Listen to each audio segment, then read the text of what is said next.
Mapagpalang araw po, Sir Jess, at sa lahat ng tulad kong patuloy na tumatangkilik ng inyo pong mga kwento sa channel na ito, Mundo ng Misteryo at Kababalaghan. Itago niyo po ako, Sir Jess, sa pangalang si Daryl, isa pong residente ng baryong nasasakupan ng lalawigan ng Sorsogon. At ang kwentong kababalaghang nais ko pong ibahagi sa inyo ay ang totoong kwentong nangyayari sa buhay mismo ng aking pinsang po na si Pinsang Makoy. At matagal ng panahong nangyayari ang kwentong ito. At upang ito'y lubos niyo pong maintindihan, narito po ang umpisa ng nangyayari noon. Masayahing tao itong aking pinsang si Makoy. Wala itong ibang hangad kundi ang maging masaya ang lahat ng mga taong kanyang nakakasama. Kaya naman ay kahit anong problema ay nasusolusyonan niya. Kahit papaano ipansamantalang naiibsan ang problemang kinakaharap ng kanyang mga kaibigan. Sa lahat ng baryo ay mayroong mga taong kung tawagin ay mga taong may kaya o mayaman ang pamilya. Ang pamilya Bustamante ang nag-aari-harian sa aming bayan at baryo noong panahong yon. Marami itong pag-aaring malawak na lupain sa agmang baryo ng aming bayan. Wala naman sanang problema sa kanilang pagiging mapera o mayaman ng kanilang pamilya. Pero mabagsik ang mga ito sa kanilang mga pobreng mga tauhan, malupit, at lahat ng kanilang nagugustuhan ay napapasa kanila sa ayaw man at gusto ng mga tao. Si Don Rufino Bustamante at Madam Claudia na kanyang asawa ay mayroong 3 mga anak at lahat ng mga ito ay pawang kalalakihan at kung anong masamang ugali mayroon ang kanilang mga magulang ay yun ang kanilang minana sa mga ito. Sabog ang mga ito sa mga ipinagbabawal na mga droga, mga bisyong pangmayaman. Bukod pa roon, maimpluwensyang pamilya ang mga ito. Saludo sa kanila ang mga alagad ng batas, ang mga politiko, at maging ang mga taong labas ay hawak rin ni Don Rufino. Lahat ng mga tao sa aming baryo ay nanginginig na sa oras na magalit si Don Rufino. Lahat ng kanyang magustuhan at ipinag-uutos ay dapat na sundin. Dahil kung hindi ay buhay mo at ng pamilya mo ang magiging kapalit. Ako noon at ang aming pamilya, kasama na ang nooy binata pang si Pinsang Makoy, ay naging tauhan ng kanilang pamilya. Katunayan, ang lupaing aming pinamamahalaan sa bundok ay pag-aari ng pamilya Bustamante. Isang gabi noon, ginising kami ng aming kapitbahay na si Aling Patring. Kasama nito ang kanyang asawang si Mang Andoy. At sinabi ng mga itong, isa sa aming kababaryong si Mang Tonyo na isang mangingisda ay nakatadhanang mahatulang kiliping ng buhay sa mismong hukay na siya mismo ang naghukay. Kinilabutan kami noon nang malaman namin yun sa mag-asawa. At ang may pakana o ang may gustong mangyari yun kay Mang Tonyo ay si Don Rufino. Paring Andoy, bakit raw ba nahatulan ng ganoon si Tonyo? Ano ba ang kanyang naging kasalanan kina Don Rufino? Ang nooy tanong ni Itay Baltasar kay Mang Andoy. Sumagot naman ito at sinabing, nakiusap raw itong si Tonyo kina Don Rufino pare na kung maaari raw bang makahiram ng malaking halaga ng pera o panggamitin sa pagpapaopera sa kanyang panganay na anak. Pero tumanggi raw itong si Don Rufino. Umuwing bigo si Tonyo sa kanilang tahanan pero dahil sa kanyang kagustuhang maisalba ang buhay ng kanyang anak ay napilitang ibenta ni Tonyo ang mga alagang kalabaw at baka na pag-aari ni Don Rufino nang hindi ng mga ito alam. Pero sa kamalas-malasay ang taong pinagbintahan ni Tonyo ay nagsuplong kay Don Rufino. Kaya yon paring Baltasar, hinatulan siya ng kamatayang ilibing ng buhay. Sino ba pare ang maglilibing ng buhay kay Tonyo ngayong gabing ito? Ang mga rebeldeng nasa perol ni Don Rufino pare. Ang sabi pang muli ni Mang Andoy kay Itay. Sobra na ito pare. Noong nakaraan ipinapatay ni Don Rufino si paring Laurel. Sa paraang ipinabaril niya itong parang isang hayop gubat sa pamamagitan ng mga pulis. Ngayon naman mga rebeldeng sumasamba sa kanya ang kinasangkapan niya upang ilibing ng buhay si Tonyo. Oh, kailan kaya tayo magiging malaya sa kamay ng malupit at malademonyong pamilyang Bustamante? Kung tutuusin naman ay mga dayo lang sila rito sa ating baryo. Pagkatapos na sabihin yun ni Itay Baltasar sa kanyang kaharap na si Mang Andoy, ay sinita siya ni Inay Lucrecia At sinabi nito sa kanyang huwag siyang magsasalita ng kung ano-anong hindi magugustuhan ng pamilya Bustamante.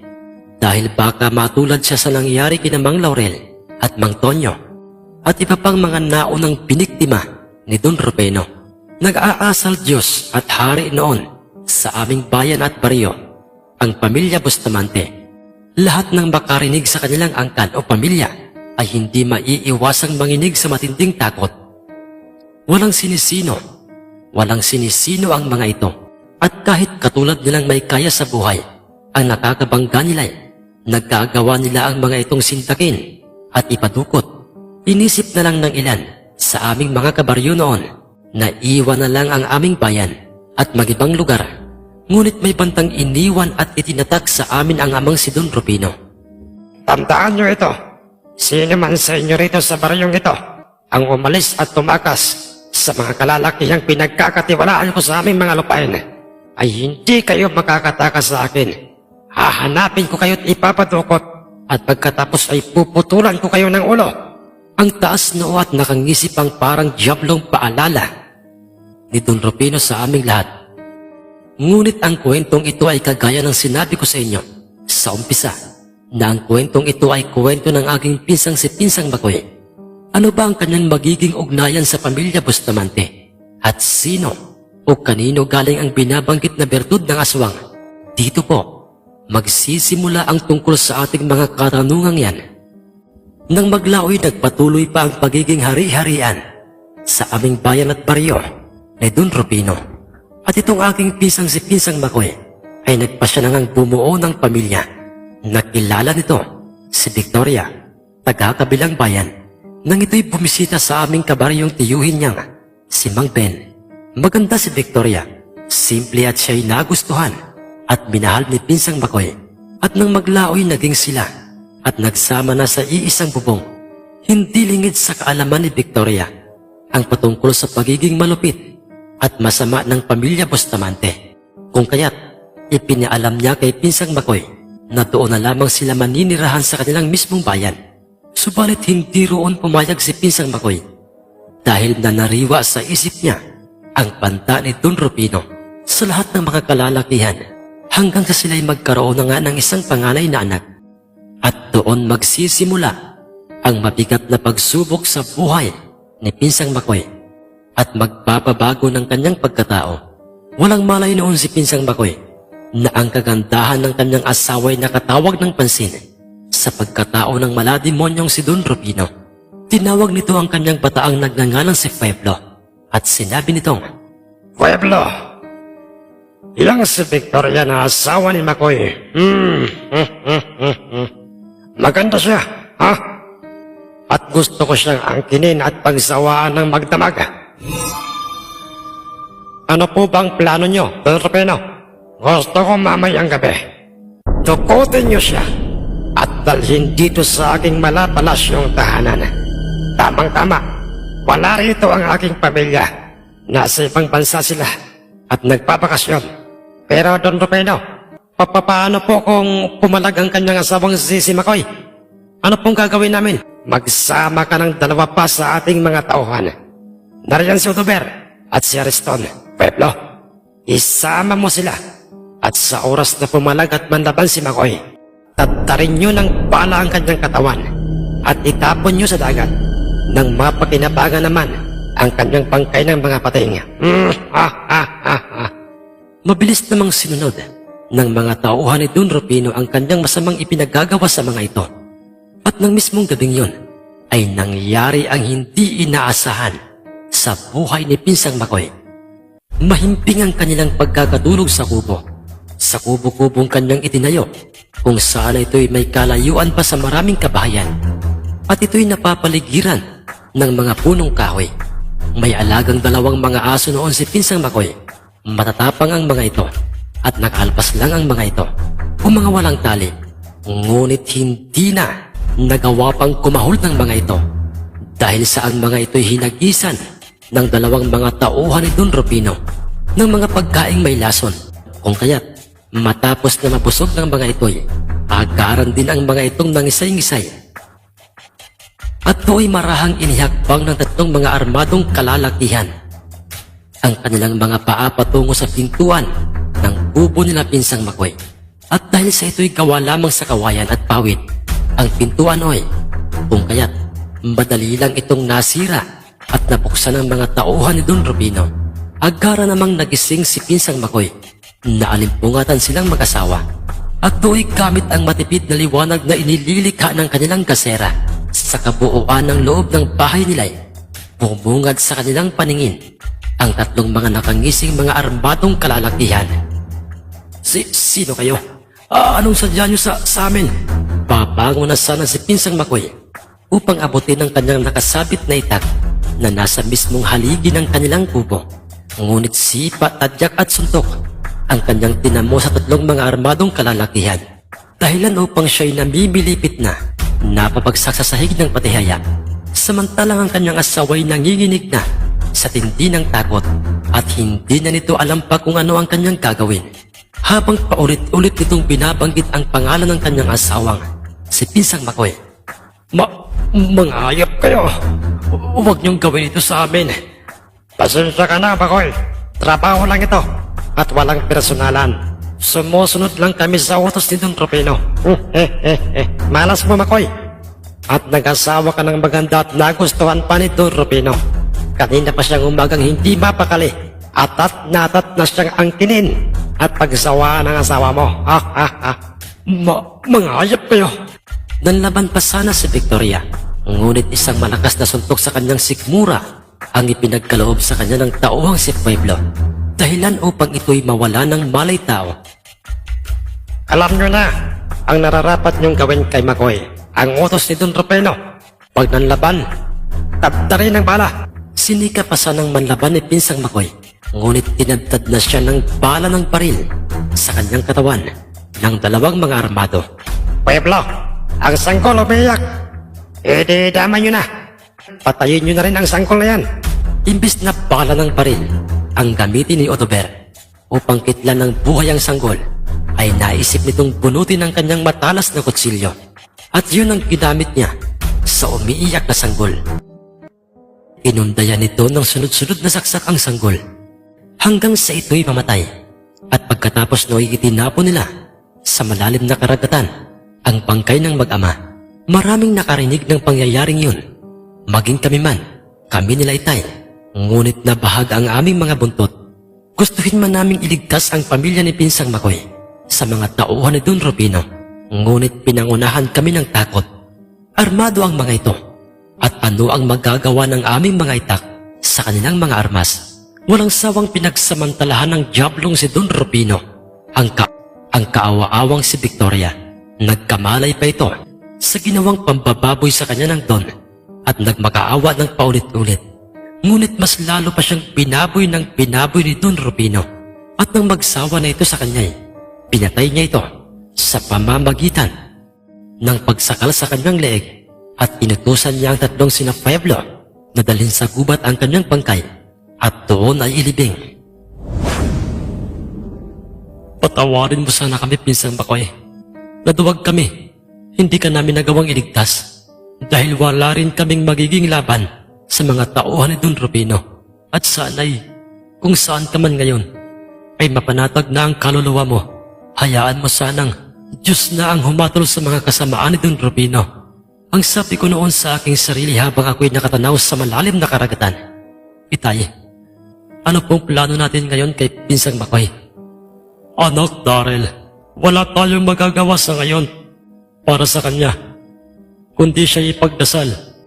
Gustuhin man sana naming hanapin ang kanyang bangkay, pati ng kanyang anak at ni Victoria, upang mabigyan sila ng maayos na libing. Pero anak, nagbabala kanina si Don Rufino na sino mang magtangkang gawin yun ay hahatulan niya ng kamatayan. Matinding galit ang nooy nararamdaman ko kay Don Rufino.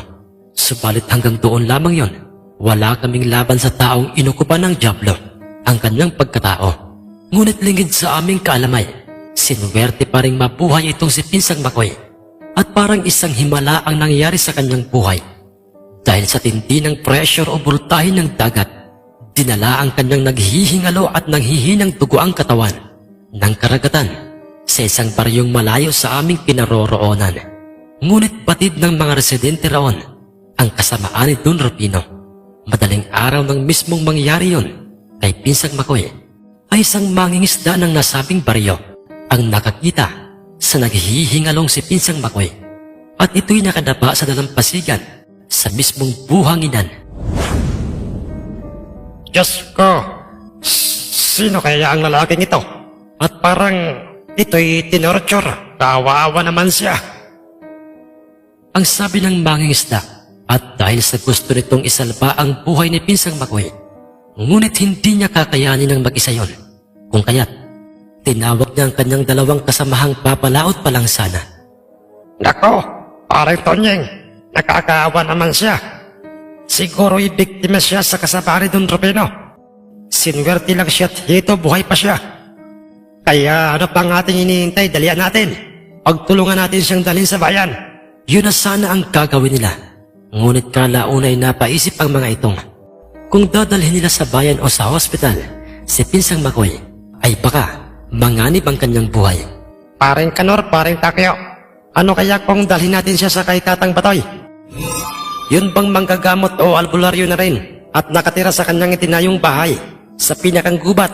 Malayo nga lang talaga yon pero mas ligtas siya doon sa kamay ng taong may gawa nito sa kanya kaysa sa bayan o sa ospital. Mahusay na manggagamot si Tatang Batoy at nasisiguro kong maililigtas niya ang taong ito. Agarang sumang-ayon kay Mang Tonyeng ang dalawa niyang kasama. Kung kaya't dali-dali ang mga itong pinagtulungang dalhin sa nasabing manggagamot. Ang nooy wala pa ring malay, ngunit may pulso pang si Pinsang Makoy. Madilim-dilim pa noon, kung kaya't walang mga residenteng nakapansin sa kanilang ginawang pagtulong kay Pinsang Makoy. Diyos ko, wag naman sana tayong mahuli ng dating. Sana'y mailigtas natin ang kaawawang taong ito. Magtiwala lang tayo sa itaas, parang Tonyeng. Maililigtas rin natin ang taong ito. Isang ilog na lang ang ating kinakailangang tawiran. Magkakarating na rin tayo sa ginawang bahay ni Tatang Batoy. At nang marating ng tatlong mga mangingisdang merong mabubuting mga kalooban, ang magandang bahay ng matandang manggagamot ay dooy aligaga at nagmamadaling. Ginising nila ang nooy nagpapahingang matandang manggagamot. Ilang sandali pa'y bumukas na nga ang pintuan ng bahay at dooy lumabas ang matanda at kinausap sila nito. Tatang Batoy, pasensya na po kayo kung naabala naming tatlo ang inyong pagpapahinga. Meron po kaming nakitang dugo ang tao sa dalampasigan. Dito po siya at kailangan po niya ng tulong. Tulong niyo po na isang manggagamot, Tatang. Kailangan po niyang mabuhay. Ganoon ba? Siya! Talian niyo! Ipasok niyo kagad siya sa loob at ihiga sa aking papagdoon, sa aking silid pagamutan. Si Tatang Batoy ay hindi lamang basta-bastang albularyo o manggagamot, kundi isa itong rehistradong doktor. Sa kanyang silid ay kompleto ang kanyang kagamitan sa larangan ng panggagamot ng mga katulad ng naging kaso ni Pinsang Makoy.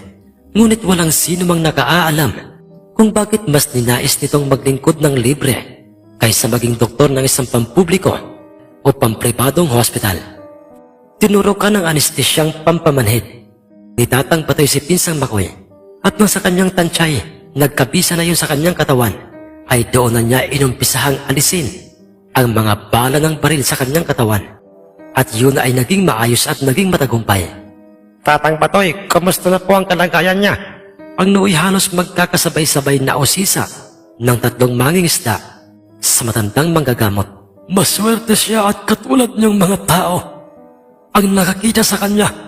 Maswerte siya at nagapan niyo kagad siyang dalhin dito. Ligtas na siya. Naalis ko na ang mga bala sa kanyang katawan. Swerte pa rin ang taong ito. Dahil oo, marami siyang tama ng baril. Pero lahat ng yun ay malayo sa kamamatyan. Kaya yun ang dahilan kung bakit hindi kaagad siya namatay. Huminto na rin ang pagdurugo ng kanyang mga sugat. Dahil sa ito'y natahi ko na. Pero oo, ang gumugulo sa isip ko ngayon mga iho ay kung sino ang taong ito at sinong hayop ang may gawa nito sa kanya. Ang sabi ng matanda sa kanilang tatlo. Yan nga din po ang tanong naming tatlo kanina pa, Tatang Batoy. At masasagot ang lahat ng yon sa oras na magkamalay na siya. Tama, baka mamaya-maya lang ay magkakamalay na rin siya. At sa tulong ng mga ipinainom ko sa kanyang mga katas ng mga prutas at mga nilagang mga ugat ng mga halamang gamot, ay tinitiyak ko sa inyong lahat, ay tinitiyak ko sa inyong isang araw lang, ay babalik rin kaagad ang kanyang nawalang lakas. Idagdag pa ang mga sariwang mga pagkain ko rito, yung mga gulay, hindi ba? Opo, Tatang Batoy. Malaki po ang may tutulong ng mga sariwang pagkain nyo rito sa kanya. Mga iho, wala ba kayong hinala o kutob sa kung sino ang may gawa noon sa kanya? Meron po, Tatang Batoy. Tonyeng, sino? Sino siya? Ang usap-usapan ngayon sa isang baryo, Ang malupit at mamamatay taong mayamang si Don Rufino. Balita po kasing may impluwensya ito. Hawak nito sa liig at napapasunod ang kanyang mga tauhan sa mga baryong mayroon siyang mga pag-aaring lupa at maging ang mga politiko, mga rebelte at mga alagad ng batas ay napapasunod niya sa gusto niya gamit ang kanyang salapi. Wala itong ginusto na hindi nasusunod. Malakas ang kutob kong biktima ang taong yan sa pagsik ng diablong si Don Rufino Bustamante.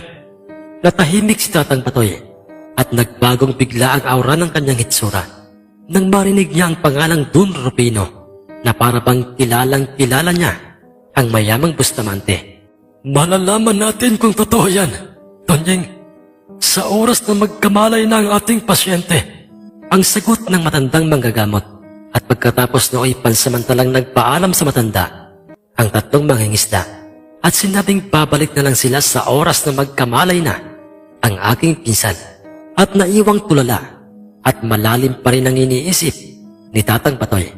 Don Rufino Bustamante, ang kaisa-isahang anak ni Don Rustico Bustamante. Ikaw pala ang nagmana sa kasamaan ng iyong angkan. Hindi ko sukat akalaing parang umaayon sa akin ang magandang pagkakataon. At kung totoo nga ang lalaking ito ay biktima rin ng kasamaan mo, ay kinakailangang magkasundo kami nito. Magagamit niya ako at magagamit ko rin siya upang maghiganti sa iisang dugo ng masamang taong lumapastangan. Ng masamang taong lumapastangan rin sa aking pamilya. Oh, matagal ng panahon na mangyayari yun sa aming pamilya. Ngunit nananatili pa rin itong sariwa sa aking isip at mas lalo pa itong sumasariwa ngayon nang marinig ko ang sinabi ni Tonyeng kanina. Rufino Bustamante, hindi ko man nakikita ang itsura mo, pero natitiyak kong ikaw ang kaisa-isahang anak ni Rustico Bustamante. Ito na ang tamang pagkakataon. Resbag ako sa inyo sa pamamagitan ng taong ito, sa pamamagitan ng bertud ng aswang na nasa aking pag-iingat ngayon.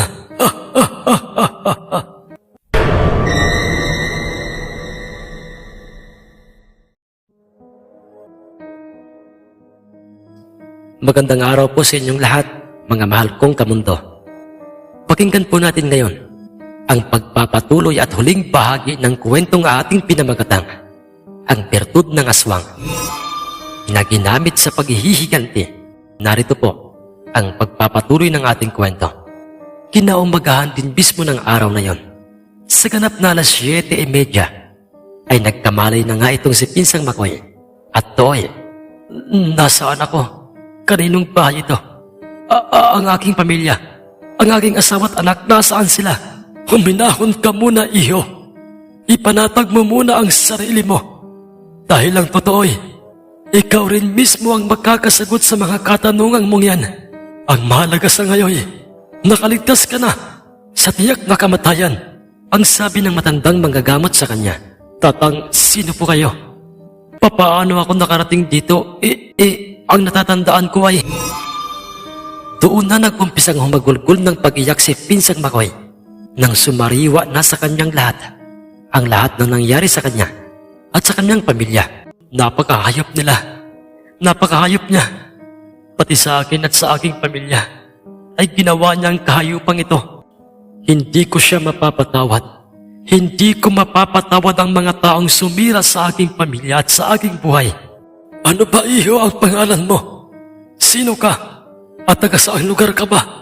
Doon na nga nagpakilala si Pinsang Makoy sa matanda at ikinuwento niya sa matanda ang lahat-lahat at wala siyang inilihim dito, lalo na't nang malaman niya na ito ang tumulong sa kanya upang siya'y muling mabuhay. Ganoon ba, iyo? Iyan pala ang nangyari sa iyo. Nga pala, ako si Batoy. Yun ang tawag nila sa akin dito. Huwag kang mag-alala dahil tinitiyak ko sa iyong magiging ligtas ka rito. At kung sakaling malaman ni Don Rufino nakaligtas ka at ipapahanap ka niya sa kanyang mga tauhan, ay mabibigo silang matuntun kanila rito. Nasa pinakang pusot na ng gubat itong aking bahay. Sinadya kong dito magtayo ng bahay at mamuhay ng mag-isa upang makapag-isip ng maayos. Isa akong doktor, isang manggagamot. Maraming salamat po, Tatang Batoy, sa tulong niyong ito sa akin at sa sinasabi niyo pong 3 mga mangingisdang nakakita po sa akin sa dalampasigan. Kailangan ko po silang makita at makausap upang personal ko po silang mapasalamatan. Pero Tatang Batoy, wala po akong perang may pambabayad sa iyo dahil mahirap lamang po ako. Isa lamang po akong tauhan o katulong ni Don Rufino. Huwag kang mag-alala sa bagay na yan. Iyo, marami na akong tinulungan ng walang hinihinging kapalit. Masaya akong makita kong nailigtas ko ang aking pasyente. Sapat na yun para sa akin. At kung gusto mong tumagal ka rito ng ilang buwan, araw o taon sa pader ko, walang problema. Walang problema yon sa akin. Dito, makakakain ka ng sariwang mga gulay, prutas, isda at karne ng mga hayop. Napakabuti niyo pong tao, Tatang Batoy. Pero, ang labis-labis ko lamang pong ipinagtataka ay kung bakit po humilom kaagad ang aking mga sugat sa katawan sa loob lamang ng mga ilang oras. Papaano pong nangyari ito? Iyo, Makoy, may mga bagay sa mundo na mahirap ipaliwanag. Dahil ang mundo'y totoong napaka-misteryoso at ang mga katanungan mong yan ay masasagot sa tamang panahon. Mamaya, darating na dito ang 3 mga mangingisdang naligtas sa iyo at tiyak matutuwa ang mga yon. Ilang minuto lang ang lumipas matapos makapag-uusap nilang dalaway. Dumating na nga ang 3 mga mangingisda at do'y masyadong natuwa ang mga ito. Nang makita nilang ligtas na si Pinsang Makoy, may dala ang mga itong mga sariwang bagong huling mga isda at kanilang ibinigay yon kay Tatang Batoy bilang pagtanaw ng utang na loob sa ginawa niyang tulong kay Pinsang Makoy. Nagpakilala sa kanila si Pinsang Makoy at nagpasalamat. Ganoon rin ang 3 mga mangingisda. Nagpakilala isa-isa ang mga ito kay Pinsan. Ang iniisip ko ngayon ay ang aking asawa at anak. Buhay pa kaya sila? Wala na kasi akong maalala magmula nang tinadtad ako ng bala ng baril ng 3 mga tauhan ni Don Rufino. Pagdating sa bagay na yan, Iho, Makoy, hayaan mong tulungan ka naming 3. Pupunta kami sa inyong baryo at aalamin namin ang balita tungkol sa iyong asawa at anak.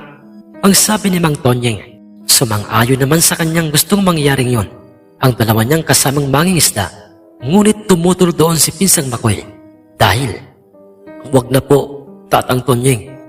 Kilala ko po si Don Rufino. Sa oras na malaman niya ang pakay niyong 3 sa aming baryo, ay ipapapatay niya rin kayong 3. Salamat na lang po sa inyo, pero ako na po ang paparoong mag-isa. Ayoko pong madamay pa kayo." Sigurado ka ba dyan, Iho, Makoy? Ikaw na rin ang nagsabing may impluwensyang tao si Don Rufino. Nag-iisa ka lang. Papaano mo siya haharapin? Ang kasong malantad ka sa kanya, Jack, gagawin niyang muli ang naumpisahan niya sa'yo. Ang sabi ni Tatang Batoy, na siya namang pagsang-ayon ng 3 mga mamang mangingisda. Paplanuhin ko po ang lahat. Sa ngayon po ay gusto ko po munang manatili rito sa inyo. Tatang Batoy, gusto ko po munang magpalakas. Gusto ko po munang magpalakas ng husto. Saka po ako babalik sa aming baryo. Katulad ng sinabi ko sa iyo kanina, Iho, walang problema. Kahit magtagal ka rito. Maraming salamat po, Tatang Batoy. Kuhan Tonyeng, sa inyong 3, may tatanong lang sana ako sa inyo. Ano pa yon, Tatang Batoy? Nabanggit niyo na ba sa mga pamilya niyo o maging sa iba pang mga residente ng ating baryo ang tungkol kay Makoy Hindi po, Tatang Batoy, dahil naisip namin kung sakaling totoo ngang si Don Rufino ang may kagagawa noon sa kanya. Iyak manganganib siya sa oras na malaman niyang buhay pa si Makoy. Yun din po ang dahilan kung bakit sa inyo po namin siya dinala. Imbis po sa ospital. Dito po, alam naming walang ibang makakakita sa kanya. Natuwa si Tatang Patoy nang marinig niyang isinagot ni Mang Tonyeng. Mabuti kung ganoon, mga iho. Panatilihin nating lihim sa mga tao na buhay si Makoy. Makakaasa po kayo, Tatang Batoy at Makoy. Nanatili si Pinsang Makoy sa puder ng matandang manggagamot. Naging kasama siya nito at katukatulong sa anumang gawain ng matanda. Sa bundok, nagtagal siya sa puder ng manggagamot nang halos mag-iisang buwan. Tatang Batoy, wala po ba kayong pamilya at mga anak? Biglang napayuko at natahimik si Tatang Batoy nang marinig niya ang mga tanong na yun sa kanya ni Pinsang Makoy. Naging larawan ng kalungkutan ang kanyang itsura. Pasensya na po, Tatang Batoy, sa tanong ko sa inyo. Ayos lang yun, iho. Ang totoo, katulad mo. May asawa at mga anak rin ako noon sa aming probinsya. Namumuhay kami ng masaya at simple. Kasama ko ang aking mga magulang. Pero, biglang natigilan si Tatang Batoy sa kanyang ginagawang pagsasalita o pagkikwento kay Pinsang Makoy at tumulong bigla ang kanyang mga luha. Tatang Batoy, huwag niyo pong sabihin. Oo, iho, Makoy. Pareho lang tayo na naging problema. Pareho tayo ng sinapit. Ang kaibahan lamang ay wala ako sa aming bahay nang minasakir ang aking pamilya. Dahil nasa trabaho ako noon, nasa hospital ako. At ang tanging nabutan kong nag-aagaw buhay ay ang aking ama. At alam mo ba kung sino ang may gawa sa kanila? Kung sino ang may gawa noon sa kanila? Sino po, Tatang Batoy? Si Don Rosnico Bustamante, ang ama ni Don Rufino Bustamante. Ano? Mga animal talaga sila. Mga hayop ang lahi nila. Mga kampo ng dyablo. At kung nataong nandun ako ang mangyari yon, ay paniguradong matagal na rin akong patay. Hindi sana magkukrus ang ating landas. Gusto ko sanang maghiganti noon, pero alam kong hindi sasapat ang aking kakayahan. Kaya naman ay nagpasya na akong magpakalayo-layo.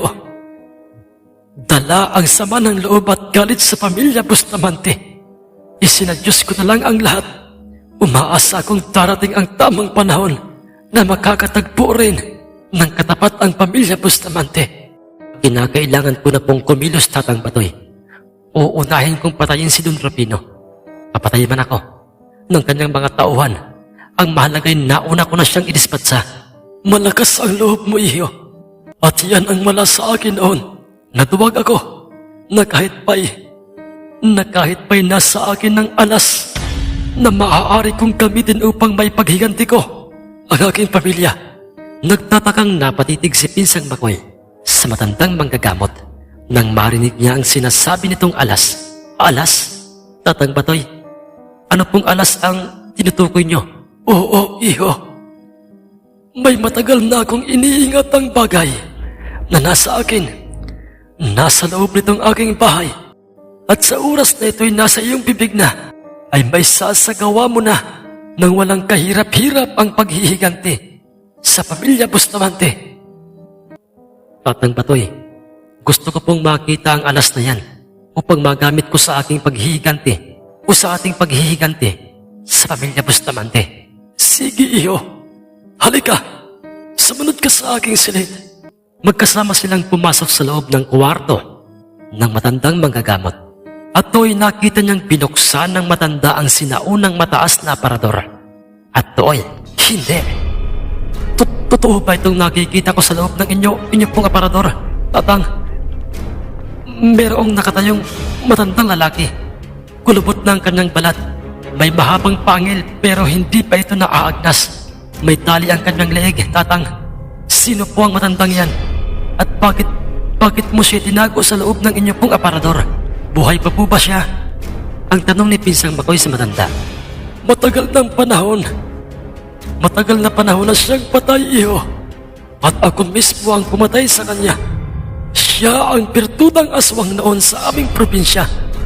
At nasa kanya ang alas na magagamit mo upang maghiganti sa pamilya Bustamante.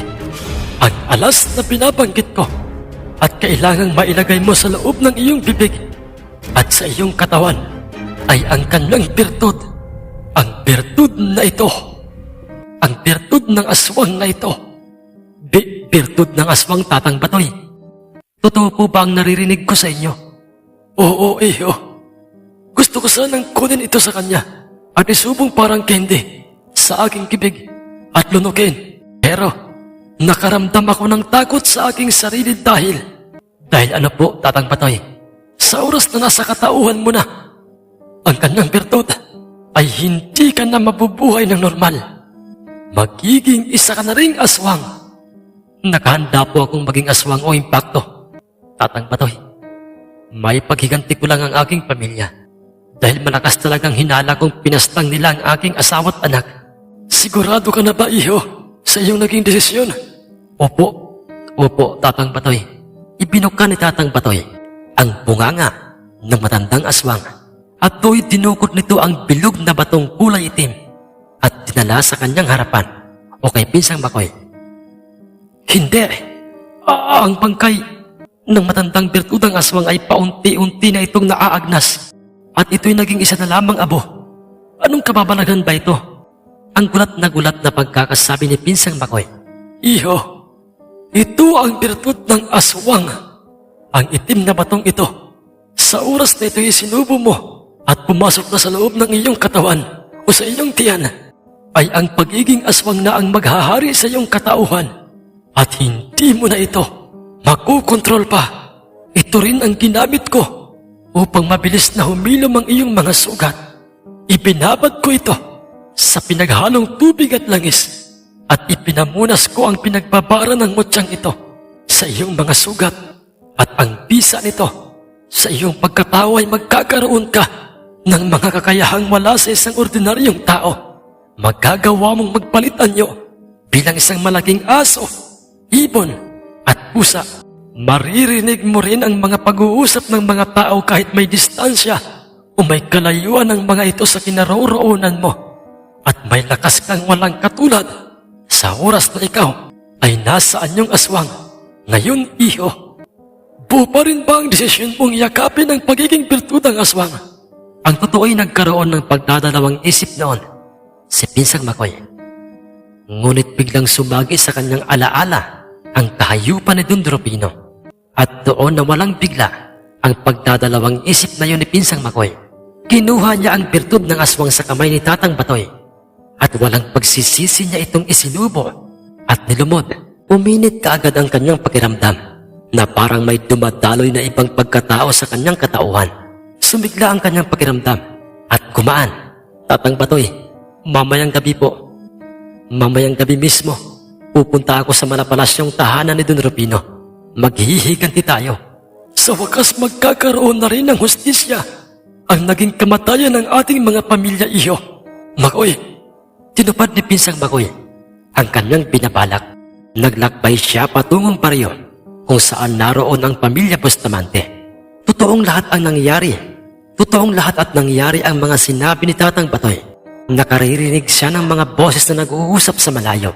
Hindi siya nakakaramdam ng pagod at nagagawa niyang magpalit anyo kung gugustuhin niya at nakatutulong ang mga kakayahang yon upang mabilis niyang marating ang tahanan ng pamilya Bustamante.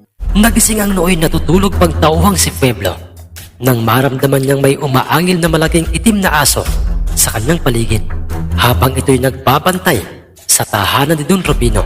Wala siyang kaalam-alam na ang malaking itim na asong nagbabaga ang mga mata ay ang bagong birtudang aswang na si Pinsang Makoy. Sinakmalas siya nito sa kanyang leeg. Sa lakas ng asong aswang ay hindi na nagawa pang sumigaw ni Pueblo. Sinakmalas siya sa leeg ng aswang at dinala ang kanyang bangkay sa madilim na lugar. At ganoon rin ang nangyari sa dalawang sina Odober at Ariston. Pinatay ang mga ito ng itim na asong aswang at nagpakabusog ito sa kanilang tugo at mga lamang loob. Ngayon, ikaw naman ang susunod ko, Don Rufino. Ikaw at ang pamilya mo. Ang sambit ni Pinsang Makoy sa kanyang sarili. Mahimbing ang pagkakatulog ng mag-asawang Bustamante. Ganoon rin ang kanilang tatlong mga binatang mga anak. At hindi napansin o naramdaman ng mag-asawang nakatayo na sa loob ng kanilang silid. Sa gilid ng kanilang hinihigaan, ang isang nilalang na mayroong mabalahibong katawan, may matutulis na mga kuko at pangil. Gamit ang matutulis na mga kuko ni Pinsang Makoy ay kanyang pinutas ang dibdib ni Don Rufino. Paibaba sa kanyang tiyan, nagising ang Don, pero hindi nito magawang sumigaw dahil pinali ni Pinsang Makoy ang kanyang leeg at hinila nito ang kanyang mga bituka at iba pang mga lamang loob. Nagising ang kanyang asawa, ngunit nahimatay ito sa nilalang na kanyang nakitang duguan. Kumalat ang dugo sa higaan ng mag-asawa. Isusunod na sanang bibiktimahin ni Pinsang Makoy ang walang malay na asawa ni Don Rufino at ang kanyang mga anak upang malubos ang kanyang paghihiganti sa mga ito. Ngunit natigilan siya at biglang napaisip. Doon niya nakumpirmang bagamat nasa kapangyarihan siya ng kadiliman, ngunit may takot pa rin siya at konsensyang nararamdaman sa kanyang sarili. Kung kaya't ang ginawa niya ay marahan siyang umatras palabas ng pinto at iniwan ang tahanan ng pamilya Bustamante. Hindi maaari ito. Oo, pinatay ni Don Rufino ang aking asawa at anak. Pero bakit parang nakikita ko sa kanyang asawa at mga anak ang aking asawa at anak? Hindi na ako babalik sa kanila. Tama nang pinatay ko na at nagbayad na ng mahal ang mga totoong may kasalanan sa aking pamilya, si Don Rufino at ang tatlong mga tauhan niya. Bumalik si Pinsang Makoy sa mismong gubat na tinitirhan ni Tatang Batoy at do'y kanyang ibinalita sa kanyang napatay niya ang Don at ang kanyang tatlong mga tauhan. Ngunit nabigo siyang biktimahin ang asawa at mga anak nito dahil sa tinatawag na konsensya. Hindi na mahalaga pa yun, iho. Dahil si Don Rufino talaga ang mas masama sa kanilang pamilya. Sa pagkawala niya ay alam kong magiging mabuti yun sa lahat ng mga taong may takot sa kanya. At saka, iho Makoy, anong plano mo ngayong tapos na tayong makapaghiganti kay Don Rufino? Tatang Batoy, gusto ko po sanang iluwa o mawala sa aking katawan ang birtud ng aswang. May paraan po ba? Meron, iho. Dahil hindi ka kinaya o tuluyang nasakop ng pagiging aswang. Dahil kahit nasaan yung aswang kay, mas nanaig pa rin sa iyo ang takot sa Diyos. At konsensya, malinaw na ebidensya na yon na ikaw ay may pag-asa pang makalaya sa pagiging aswang at muling mamuhay ng normal. Isang uri ng halamang merong mga dahong. Pag ito'y pinakuluan at ipinainom sa isang tao tiyak na iluluwa ng kanyang tiyan ang kanyang mga kinain. Dahil sa taglay nitong kakaibang amoy at lansa, ang ipinainom ni Tatang Batoy kay Pinsang Makoy, kalahating baso pa lamang ang kanyang naiinom, ay inilabas niyang lahat ang kanyang mga kinaing lamang loob ng kanyang biniktima. At napasama na roon ang itim na batong, siyang birtud ng aswang. Labis-labis ang saya ni Pinsang Makoy. Ganoon rin si Tatang Batoy na matagumpay na ngang nailuwa ni Pinsang Makoy ang birtud ng aswang. Anong plano mo ngayon, iho? Ngayong nakapaghiganti ka na at nawala na ang pagiging aswang mo sa iyong katawan o ang birtud ng aswang sa iyong katawan, babalik ka na ba sa inyong baryo? Hindi na po, Tatang Batoy. Gusto ko na pong kalimutan ang baryong yun, ang masamang naganap sa aking buhay, at gusto ko na sanang manatiling kasama niyo at mamuhay ng simple. Nabanaag ni Pinsang Makoy ang saya sa hitsura ng matandang manggagamot. Nang marinig nito ang sinabi niyang yon. Iho, katulad ng sinabi ko sa iyo noon, pwede ka rito sa akin kahit kailan mo gustuhin. Nanatiling lihim ang totoong nangyari kay Don Rufino at sa kanyang mga tauhan, ang kanyang asawa. Bagamat ito'y nakaligtas sa kamatayan, ngunit nawala ito sa kanyang katinoan.